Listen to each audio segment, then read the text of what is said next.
So this week's topic is going to be geologic time. And so there's a couple components to this. So there's more than one PowerPoint this week. They're not super long, but the first one we're going to talk about is relative geologic dating methods.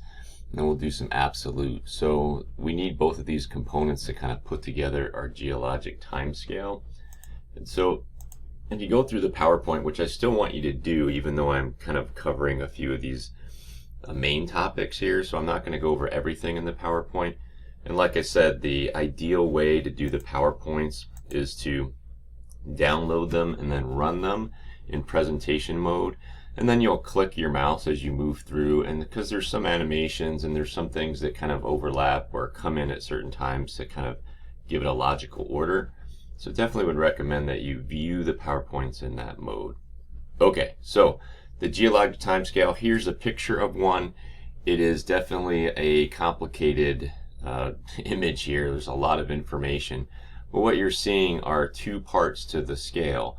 The geologic time, which are the names that you see, and of course they're oriented a little weird here, but Cenozoic, Mesozoic, Paleozoic, Triassic, Jurassic. These are geologic times. And of course today those names are associated with a number, a numeric value. And so we can look at when was the Jurassic or when was the Cretaceous, and it gives us a range of ages. It wasn't always like that. So in the past we were able to piece together relative time to understand that this rock was older than this rock, and that's what we're going to go over in this little clip here. Eventually, we developed some technology that allowed us to use some chemistry and physics and geology to come up with numeric values. And then we started to associate the numbers with the geologic names. But like I said, today we're just going to talk about, or at least in this clip anyway, we're going to talk about relative time. Okay, so this is a more simplistic geologic time scale. This is something that we will use in this class. You'll use this in lab. But you can see the breakdown here. We don't have all the different units. It's not super specific. Some broader time frames here. And these are the names, the geologic names, Cambrian, Ordovician. You've maybe heard of Jurassic because of cool movies and things like that, and the time breaks that are associated with them. You won't have to memorize this scale. It'll always be available to you if we're going to ask you some questions about it. And you'll use this when we do the geologic mapping stuff also, right? So different times when things have kind of occurred in the geologic past. Okay, so here's the deal. We haven't really gotten into the rocks yet, and that's certainly coming, and we spend weeks talking about minerals and then the three different rock types. But to help us understand some of the principles of relative geologic time and how we use those to put things in order, you do have to know something about the rocks. And so we're going to go through just some really basic things. And that is that a sedimentary rock is typically made of pieces of weathered pre-existing rock, right? So you have some rock exposed at the surface. There are processes that are breaking these things down. And as we weather and then transport those pieces, they get deposited. So usually we're eroding high mountainous areas, and then gravity and water are bringing those pieces down to a low-lying area, and they basically build up. And they get buried a little bit, and then heat and pressure can bind those pieces together. So think like the example here is you take sand, you can turn it into a sandstone. And so we can cement those pieces together, and now we have a rock. But because they're deposited in this way where things wash downhill and pile up, we tend to get sedimentary rocks deposited flat, so they're horizontally deposited, and they stack like layers or pancakes, right? So that idea helps us understand relative age of our sedimentary rocks.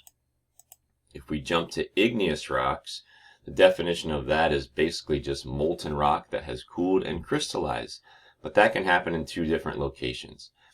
On the surface, we call them volcanic igneous rocks. So they've made it to the surface, they flowed out onto the surface like a lava flow, or they've erupted from a volcano like ash, and that ash has fallen down to the ground and been deposited. The second way is what we call plutonic igneous rocks. Those have never made it to the surface, and they cool inside the earth. And so when we look at these and we try to figure out what's going on, we say that volcanic rocks, ones that made it to the surface, we're going to kind of treat those like sedimentary rocks. Why? Because they're controlled by gravity and they're going to be deposited horizontally for the most part, and they're going to be stacked. And we can still use that same idea that we have a lava flow, and then if we have another one, it's going to go on top of the older lava flow, and then another one on top of the older lava flow. So we know that the one on the bottom should be the oldest. So we can still use that idea that we use for sedimentary rocks. Now, plutonic rocks, because they are deposited inside the earth, they are molten and they're mobile. And so they cut across existing rocks. So that helps us with figuring out some relative age of that. So I can't intrude my molten material into nothing. And so if I have layered rock and then I have a blob of igneous material that came in and cooled and crystallized, I know that if that blob of material cut across, like here, the layers that are stacked here, the layers had to be there in order for the igneous material to cut through them and then cool and crystallize. So knowing how plutonic igneous rocks are deposited or created helps us understand the relationship, and we can use that to figure out a relative age. And then finally, we'll just quickly talk about metamorphic rocks. These are rocks that exist, but they've been altered, changed, usually by temperature, pressure, and fluids, and we find those conditions deep inside the earth. And so almost always when we see metamorphic rocks, they're almost always the oldest rock in the sequence. There's some type of basement rock or rock that's at the bottom because they've been formed down there. In order to get more rocks deposited on them, we have to kind of uplift and erode and things like that, which we'll get into in just a minute. So now that we have some of that knowledge, and an example here, of course, would be the Grand Canyon. There are some metamorphic rocks at the very bottom, and they are the oldest. So if we were in class, so I'm going to jump through these really fast because these are stuff you can look at yourself. I would hand out some papers and we would kind of go through these principles that we want to go through, which you see starting here. So I'm going to jump us to this one here. So if we were going to do that, we would kind of walk you through. If I gave you this as an example and said, look, I need you to put these in order from oldest to youngest, all of these layers that you see here are sedimentary rock layers. And so hopefully, even with that very brief introduction to sedimentary rocks, you would understand that in order for these things to be stacked this way, we had to have material wash in and be deposited as layer D. And then more material comes and it deposits here on top of D, because D was already there, and then E, and then A, and then C. And so when you see a stack of sedimentary rocks, the principle is telling us that the oldest rocks should be on the bottom and they get younger as we get to the top. So as long as we're looking at sedimentary rocks, this would be true, and we can use that to help us figure out relative ages. In the second panel here, we've just added one additional thing, and that is if the rocks were faulted, there was an earthquake, and the rocks broke and shifted, we might see this in a cross section. Think like a road cut. And so when did the fault occur? So hopefully, if you take a second to look at it, you would think that, well, the fault has cut rocks B, D, A, F, and E. I can't cut them if they didn't exist. So we must have had all of those rock layers, B first, then D, A, F, E, and then the fault was the last thing that occurred here. And hopefully that makes some sense to you, and we're going to use that to figure out that that is the correct order relative to each other without knowing the ages, the numerical ages of any of those. And so we can add a few more twists here.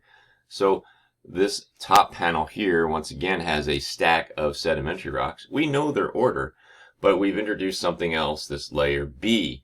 Now what B is representing is an igneous rock, and of course I would always tell you that when I was giving you a puzzle or a question. And so we still have this idea of what's called cross-cutting relationships. Remember, intrusive igneous rocks are blobs of molten material that can go wherever they want. They find a weakness in the rock and they move through there and they melt the rock they come in contact with. But of course, they can't melt it forever. And so what happens is they melt this layer here, or this kind of orientation. They also bake. They cook the rocks on the outside here. And that's another clue to help us with relative age dating. But in this, oops, sorry, what did I do? In this panel here, what you see is there's still the order A, B, or A, D, E, F, C. And then B oozed and cut across here. It's the last thing that happened because it cut all of the layers. And of course, it baked everything. So it still becomes the last thing. So cross-cutting relationships, or anything that cuts across the layers, we can use that relationship. And it, of course, doesn't have to be a nice little line. It can be this big blobby thing. Just because D doesn't go all the way across, you don't want to think that this was the first thing. How do I know that? Well, there's a couple clues. One, there's a baked zone, which means D had to be there to be baked, as long as F, E, A, and C. And another rule, sometimes when this blob comes up and bakes everything and cooks everything, it incorporates some pieces of the rocks around it that it couldn't melt. And in this case, there's a piece of C, A, E, F, and D. And that means I can't grab a piece of those things if they don't exist. So we can use that to help us figure out relative time. Now we introduce another concept, this idea that sedimentary rocks are deposited flat originally, but they can be altered from their original horizontal position. Now, in this case, all of the rock layers here are sedimentary. How do we figure out the oldest from the youngest? Well, the general rule is that if the sedimentary rocks are tilted, we want to rotate them back to horizontal, the easiest and with the least amount of effort. And what that means is this stack of rocks here would be rotated clockwise. So I take this and become the bottom, this becomes the top. Because it's rare that sedimentary rocks get completely flipped over. It is possible, but we're playing the odds here, and that is that sedimentary rocks get tilted, but rare that they get completely flipped. So we rotate them back the shortest degree, the shortest amount, which would mean F becomes on the bottom, and we go F, B, D, G, I, E, J. And then something has happened here. This line represents what we'll introduce later called an unconformity, but basically it could be an erosional event. We uplift rocks, they're exposed to the surface. Weathering processes strip it down and then allow more material to be deposited on top. So oldest is F, we would go up in sequence this way, and then A, C, and H. The next panel is just introducing a couple other ideas or examples, and that is that I can have cross-cutting relationships cutting other cross-cutting relationships. So instead of just having a stack and a fault, or a stack and an intrusion, I've got both here. And so this is telling me a specific order. Because let's say the fault didn't exist here. D shows me that it intruded into existing rocks and it baked them. And now it baked B, G, A, and even F here. That suggests that all those had to be there before D could come in. But there's no relationship to E. So I don't know exactly the timing of E to D. But in this sequence, the fault does tell me a sequence, a specific one. I had to stack all of these layers. The fault cut all of them. And the last thing was D that came in and baked everything, including destroyed the fault here.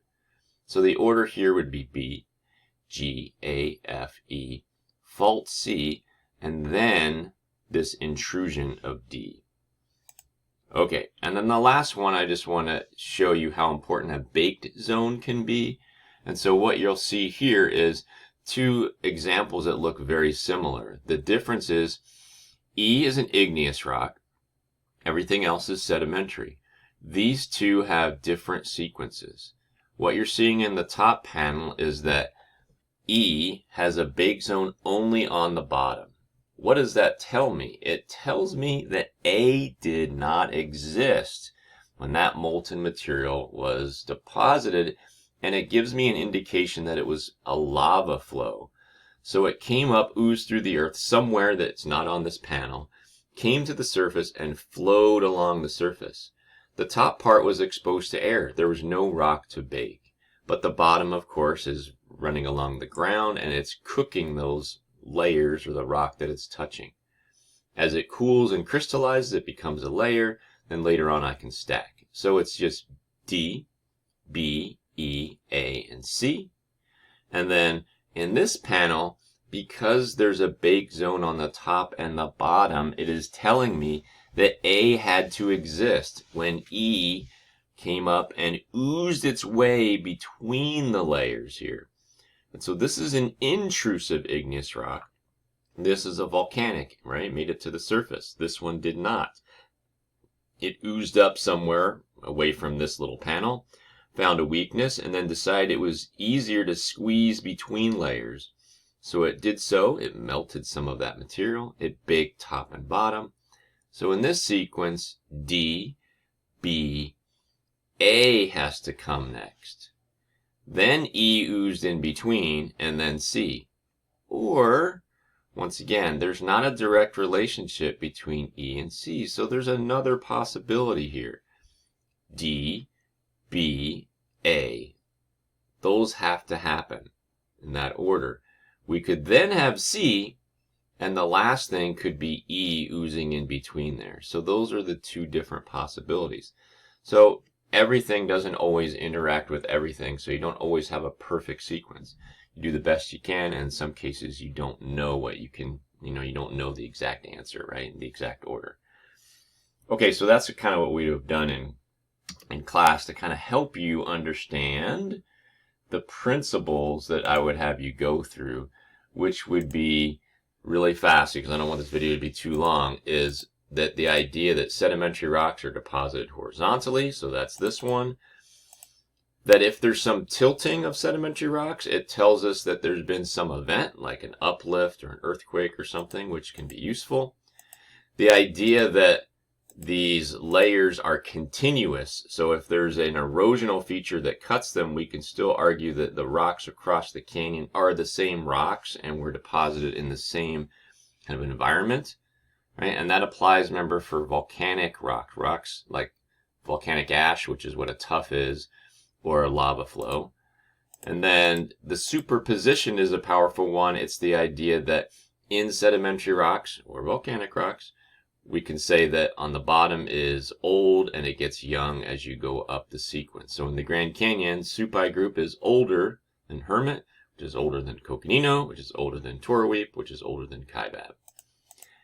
Faunal succession helps us with some other figuring out ages, especially when they're not right next to each other. So in the canyon, you could see the layers across the canyon, but in some places it might be, hundreds of miles away. We would use the fossils to help us, and we will talk about that in some other parts of this module this week. But because we say that fossils change as we go up sequence here, they get more complex, we can use that to figure out relative ages. Cross-cutting relationship, we talked about that in that little handout that you would have gotten. Whether it's a fault or it's an intrusive igneous body like this, what they call a dike, which is just an igneous molten rock that cuts across layers at an angle or not parallel. But anyway, this is the relationship that we want you to use.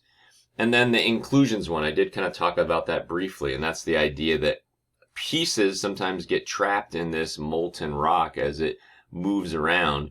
Even though it melts a lot of it, a lot of times you get fragments left behind.